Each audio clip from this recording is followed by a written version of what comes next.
بسم اللہ الرحمن الرحیم۔ حضرات السلام علیکم ورحمۃ اللہ وبرکاتہ۔ میرا نام عریبہ فاطمہ ہے، میں جماعت ہفتہ کی طالب علم ہوں۔ آج مجھے جس موضوع پر بات کرنے کا موقع ملا ہے وہ ہے 21 رمضان حضرت علی کی شہادت۔ 21 رمضان وہ لناف دن ہے جس میں حضرت علی رضی اللہ تعالیٰ عنہ کے چچا زاد بھائی اور داماد اور اسلام کے چوتھے خلیفہ راشد کو کھو دیا۔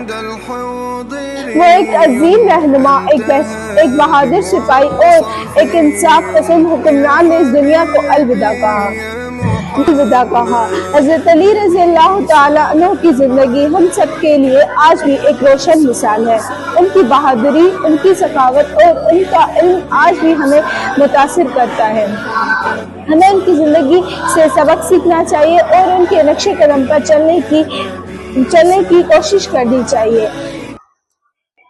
19 رمضان کی صبح حضرت علی مسجد کوفہ میں نماز فجر ادا کر رہے تھے۔ ایک خارجی عبد الرحمن ابن مجرم نے آپ پر حملہ کیا۔ آپ شدید زخمی ہوئے۔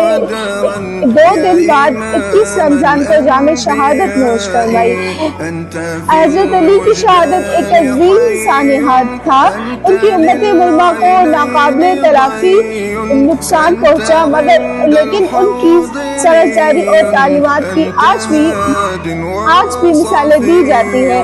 ہمیں ان کی زندگی سے سبق سیکھنا چاہیے، ان کے نقش قدم پر چلنے کی کوشش کرنی چاہیے۔ آج ہم حضرت علی رضی اللہ تعالیٰ عنہ کو خراج عقیدہ پیش کرتے ہیں۔ ہم ان کے لیے دعا کرتے ہیں کہ اللہ تعالیٰ ان کی مغفرت فرمائے، ان کو جنت الفردوس کے اعلیٰ مقام میں جگہ دے۔ آمین۔